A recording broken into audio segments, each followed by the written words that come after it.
까칠한 구도자의 시시비비 방랑기 본문 내용입니다. 첫 번째 인물은 괴물 창립 멤버 사사행인. 제목은 너만 바보냐? 나도 바보다. 사사행인은 본시 괴물이었다고 한다. 이 세상에 괴물이 나타나기 전에 그들을 만든 괴물 창립 멤버들이 있었는데 그중 한 사람이었다고도 한다.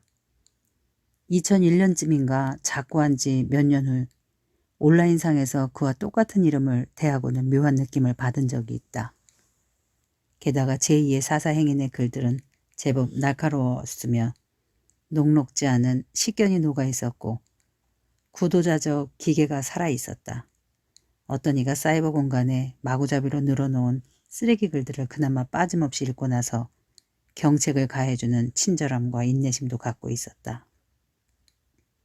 하지만 그런 친절과 자비심조차도 어찌 보면 인생을 단순하게 살아가는 방법은 아니었다. 고 사사행위는 말하길 인간 말씀 들어줄 귓구멍 없고 벌레 소리 들어줄 귓구멍이 있다.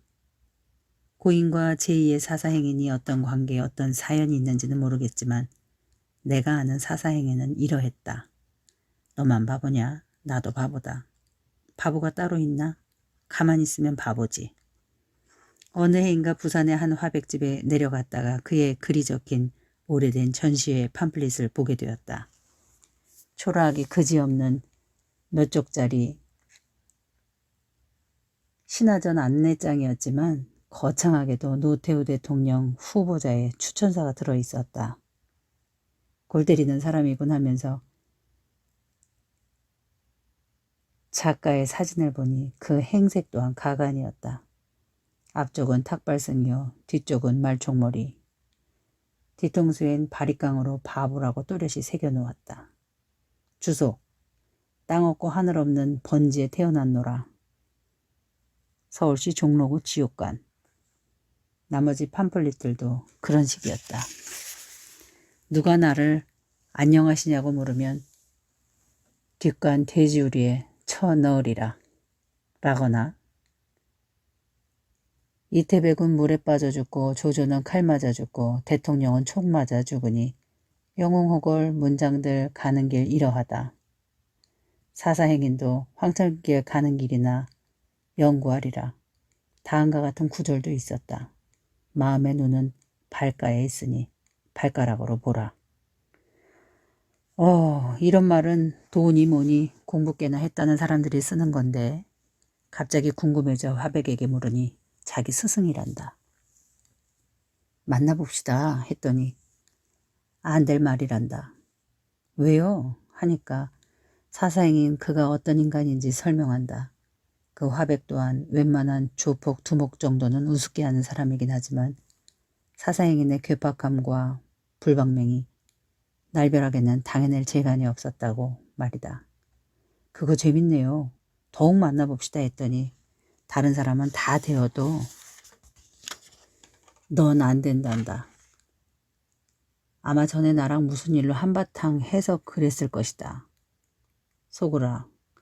속으로 오냐 그럼 더욱 내 만나리라 하고는 그만두었다. 나는 기인 이사들과 약간 인연이 있는 편이었다. 축지법을 완성한다며 절벽에서 뛰어내리다가 다리가 7번 부러진 사람, 술만 들어가면 인터뷰 중이던 신문기자를 두들겨 패거나 효녀처럼 극진하게 자기를 모시는 제자에게 주먹질을 휘두르곤 하는 여자 춤꾼. 구도삼아 지나쳤던지 아킬레스건 3번을 비롯하여 힘줄 끊어 자살하는 게 취미가 되어버린 어느 교수. 나중에 알게 된 사람이지만 겉으로는 부동산 중개소 사장 노릇을 하며 보이지 않는 신체의 비밀을 거울 보듯 읽어내고 남몰래 주거 정화 작업을 한다는 그 심오한 내공의 경지를 추측히 어려운 도인 등등 그들에 대한 내 반응은 소수의 몇 사람을 제외하고는 대체로 시큰둥했다. 기인이면 기인이지 그게 참된 삶이나 내적 각성과 무슨 관계가 있느냐 하는 근본 자리에 대한 회의감 때문이다. 그렇지만 사사행위는 꽤 궁금했다. 추적추적 가을비가 내려던 어느 한가위 갈 때도 가고픈 데도 또 보고픈 사람도 없이 그럭저럭 방구석에 눌러앉아 있었다. 갑자기 사사행인을 만나러 가자 생각하고는 어렵사리 구한 전화번호를 돌렸다. 그와 직접 통화를 되지 않았지만 사는 곳의 대략적인 위치는 알 수 있었다. 그러고는 곧장 그를 만나러 걸음을 뗐다. 정릉 골짜기에 있는 무슨 절이라고 하기에 버스를 타고 내렸더니 곧 절 하나가 눈에 들어왔다. 안으로 들어가니 생각보다 훨씬 큰 절이었다. 그래도 종단 본사 사찰 모양새는 나는군. 사사행인의 양력에 의하면 그는 반야종의 종정이기도 했다. 하지만 종무소에 물어보니 절에는 그런 분이 없다고 하였다. 그도 그럴 것이 그 절은 조계종 소속이었던 것이다. 다시 전화를 걸어보니 그 절에서 조금 더 올라오면 된다고 해서 가보았지만 도무지 절간 같은 곳은 보이지가 않았다. 그런데 절이라고 하긴 민망할 정도로 한 낡은 기와집에 절을 표시하는 만자가 펄럭이고 있었고 그 문 앞에서 훤칠하니 비쩍 마른 노인이 파이프 담배를 물고 친히 무명 소졸인 나를 마중 나와 있었다. 몹시 쇠약해 보였다. 큰 키에 구부정한 허리를 억지로 지탱하며 우산을 든 채 일면식도 없는 나를 기다리고 있어서 더욱 그래 보였다. 한때는 기골이 장대에서 한 노인이 초라한 자신의 집 겸 절 앞에 그렇게 서 있었다. 전직 조계종 총무원의 서슬퍼런 감찰국장, 인사동 호랑이로 불리며 종로통을 활보하던 당대의 기인이자 독보적인 화풍의 선객, 세계 최장의 창녀시를 썼다거나 술로 온 세상을 말아먹은 양반이라는 괴걸. 지금도 인사동의 오래된 한 찻집에는 한 잔 잣값으로 내놓았을 낙관도 안 찍힌 그의 그림들이 지나간 달력처럼 붙어있기도 하다. 나는 한눈에 그 그림이 사사행인의 작품임을 알 수 있었고 그곳 여주인이 내 직감을 확인해 주었다. 그 찻집 여주인은 추억어린 얼굴로 조용히 내게 이렇게 말했다. 사람들은 그분을 이해할 수 없었고요. 그가 선화 초대장에 적어놓은 시구다. 허공을 찢어서 뼈다귀 도려내고 번쩍이는 빗속에 집을 짓는다. 선시를 읽은 사람들이라면 어디서 읽었음직한 구절일 텐데 아무튼 그가 추구하는 화풍은 그런 것이었다. 그 방면에 문외 아닌 내 눈에도 예사롭지 않은 선기가 어른거리는 게 보통 이상이다. 아마도 평범한 그림쟁이들은 흉내내기 어려웠을 것이다. 자신의 작품에 붙인 사사행인의 해설 중에는 다음과 같은 글들이 있었다.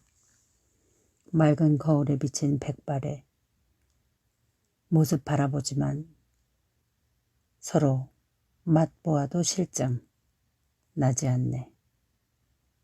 보이는 것 들리는 것 거울빛 같아 마음줄 끊으며 돌아간다. 태어남은 한 조각 바람이 일어남이요. 죽음이란 못에 비친 달 그림자뿐. 죽고 살고 가고 오매 막힘이 없어야 한다. 거울에 비친 내 몰골이 살은 모양인지 죽은 모양인지 어떻게 가려보나. 내 기억으로는 대개 옛 선사들의 식구들이거나 거기서 응용한 구절들이다. 예컨대 나홍 선사의 타파허공 출골, 섬정광 중작골 이란 구절이나 역시 선사의 입적지일이란 시에 나오는 생시일진 청봉기, 멸거징담 월령침, 생멸거래 무가에 란 구절을 보며 짐작이 가리라.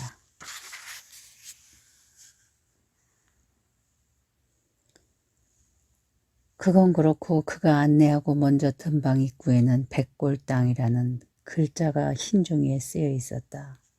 부엌에 있던 부인이 며칠 전까지 방 안에는 해골이 주렁주렁 매달려 있었다고 말했다. 방에 들어간 나는 삼배를 올렸다. 드러누워 있다시피 하던 사사행위는 허리를 꼿꼿이 펴고 내 인사를 받았다. 자넨 재수가 없군. 내가 이렇게 아플 때 왔으니.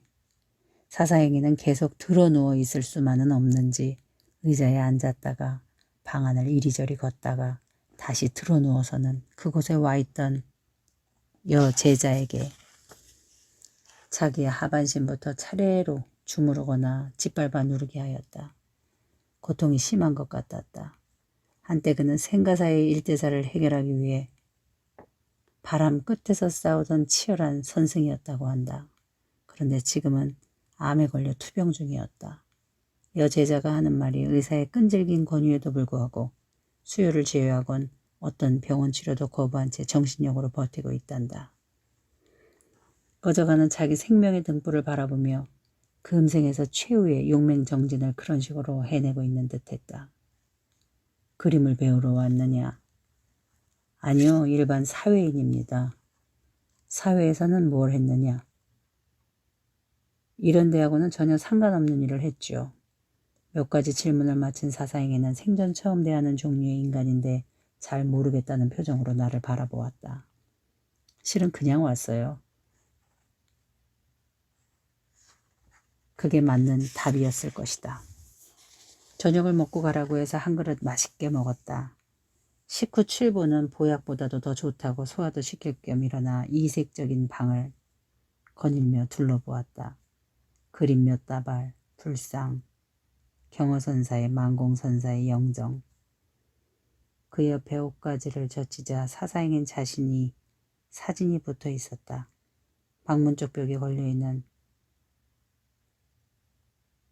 하도 기우고 기어 마치 유목민의 양털옷처럼 보이는 낡은 승복은 경허선사의 유품이라고 한다. 구도자로서의 그의 자존심인 듯 싶었다. 근세 한국 선풍을 대표하는 경허의 장삼이 만공선사와 그의 제자를 거쳐 사사행인 자신에게 전해졌다는 것이다. 그가 정녕 경허선사의 법맥을 이어받았는지 아닌지는 모르지만 사사행인은 어쨌든 한 종단의 종종이었다. 본인의 표현에 따르면 세계 최초로 반야이즘을 창시하였던 바 그 종단의 이름은 반야종, 종정은 사사행인 자신이었다. 이상한 것은 반야종인 종정만 있을 뿐 제자는 없다는 것이다. 딱 한 사람이 있긴 있었다. 사사행인이 승첩까지 내린 바로 부산의 그림 제자였다. 법당에 있다기에 안내를 받아 자물쇠를 열고 들어가니 여느 사찰처럼 불상과 복조남이 놓여있다. 냉랭한 벽면에는 다음과 같은 글들이 붙어있는 게 이색적이었다. 부처님이 여기 있다. 그러나 부처의 얼굴은 보려 하지 말라. 불자야 한 가지만 빌어라. 부처님 힘들어 죽겠다. 고양이와 들쥐들만이 사사행인의 마음을 아는구나. 돼지는 사사행인의 스승이요. 지렁이는 사사행인의 아비니라. 예불을 한 후 밖으로 돌아왔다. 몸이 불편하니 어떤 생각이 드시나요? 그가 더듬더듬 몹시 힘들어하지만 전혀 그런 내색은 비치지 않은 채 건강한 사람이 부러워 평범한 대답이었다. 사사행인이 지은 책 몇 권을 청했더니 없을 걸 하더니 이곳저곳을 뒤져 기어이 시집 한 권과 책들을 내놓았다. 나는 반시간가량 말없이 들추어보기만 했다. 노자가 갔던 길 메뚜기 뛰어간다. 장자가 놀던 냇물 올챙이 잘도 논다. 부처님 가는 길 눈 감고도 가겠네. 돌멩이도 부처되는데 사사행인 바보 못 되랴. 관음도 독약이요 부처도 마귀일진데 나는 칼이 없어도 시궁을 찌르고 죽지 않은 말을 타고 저승을 갈 줄 안다. 마귀는 내 아내요 지옥은 내 집안이라. 얼씨구 좋다. 이만하니 살만하네. 내 눈에 그 정도를 넘어가는 시문은 눈에 띄지 않았다. 부인과 이런저런 얘기를 나누었다. 그를 찾아오는 손님들은 대개 소주 한 상자를 들고 온다고 한다. 또 말이 결혼 생활이지 사사행위는 1년에 한 달 정도 이외에는 가정을 돌보지 않았다고도 하였다. 곱게도 세월을 견딘 부인의 이야기를 종합해보면 아래 문장 그대로였다. 천국에도 아니 갈 내용은 지옥에도 가지 못할 내 육신. 들을 말씀 할 이야기 없다. 죄 없는 영혼들아 어서 어서 늦잠 깨어 하늘로 승천하라. 나는 죄가 많아 술집으로 가리라.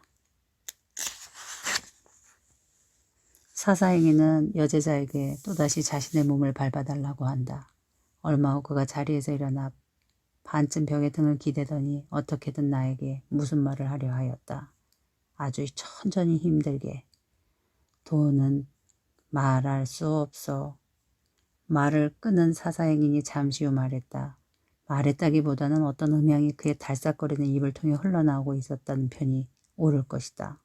얼마 후 도는 바보야. 사사행인의 법문은 그렇게 끝났다. 더 이상 이야기를 주고받을 여건도 못 되고 하여 나도 작별을 구하고 일어나니 그가 다시 자리에서 일어났다. 좀 더 일찍 만났다면 내 재미있는 얘기 많이 해 주었을 텐데 한 달 후에 또 찾아와. 그땐 겨우 말을 이어가던 사사행위는 말꼬리를 흐렸다. 내가 건강해지면 그때 와. 말을 바꾼다. 자신이 없었던 것이다. 배웅 나오려 하는 그를 제삼 만류하고 집을 나왔다. 그의 여제자가 뒤따라 나왔다. 개포동이 집인데 사사행인의 법문을 듣기 위해 종종 이곳을 찾아온다고 했다. 인연이 되면 또 만나죠. 무언가 할 얘기가 있어도 보였지만 그렇게 말하곤 버스에 올랐다. 그리고 그것이 사사행인과의 처음이자 마지막 만남이었다. 그로부터 열흘 정도 지나 나는 그가 타계에 있다는 소식을 들었다. 장례를 맡은 부산의 제자가 벽제 화장터로 나를 불렀지만 가지 않았다. 그가 죽기 전에 이렇게 말했다고 한다. 경허선사의 승복도 불태워 없애버려라. 잘했구나 하는 생각이 들었다. 마지막까지 들러붙어 있던 꺼풀 하나를 벗어던지고 죽었던 것이다. 지는 올챙이 가죽으로 열린 창 가리우고 해저문 동산에 소 한 마리 메었네. 무슨 말씀하려고 비오고 눈 내리나. 답. 사사행위는 눈물뿐이다. 그래서인가 사사행위는 이런 글도 남겼다. 세월아 어서 가거라. 나는 늙어 죽으리라. 다음에 태어나 천년을 산다 해도 이번에 죽으면 다시는 태어나지 않으리라. 자신의 제사상에 스스로가 올리는 이런 시도 있다. 요강에 똥을 싸서 제사상에 올렸다. 영웅홍골 갔던 길에 새우 좀 노는구나. 허튼 소리 우스개로 한 세상 보냈으니 대장부 한 몫을 단단히 하였네. 그 눈물 한 기계는 지금은 가고 없다. 이제는 잘 팔릴까 싶은 그림 십몇 줄로 남아있을 뿐 그 중에는 이런 시도 있다. 자기를 싸움으로 자기를 망치느니 칼든 놈 붕괴하니 씨바다 꽃봉오리부터 먼저 잘라 버리더라. 사사행위는 위의 글처럼 자신을 괴롭힌 문제, 번뇌의 종자와 단절했을까? 구두와 예술적 완성에 대한 그의 열망과 분기는 상당했던 것 같다. 하지만 그래서 나오느니 답은 눈물뿐, 그래서 나오느니 허튼 소리 우스개. 일대 분심을 일으켜 하나의 길에 몸을 던지고 치열하게 자기 길을 가는 자에겐 눈물이 있다. 광기와 풍자, 역설도 있다. 적극적으로 바보가 되는 일에 가담하는 것이라고도 할 수 있으리라.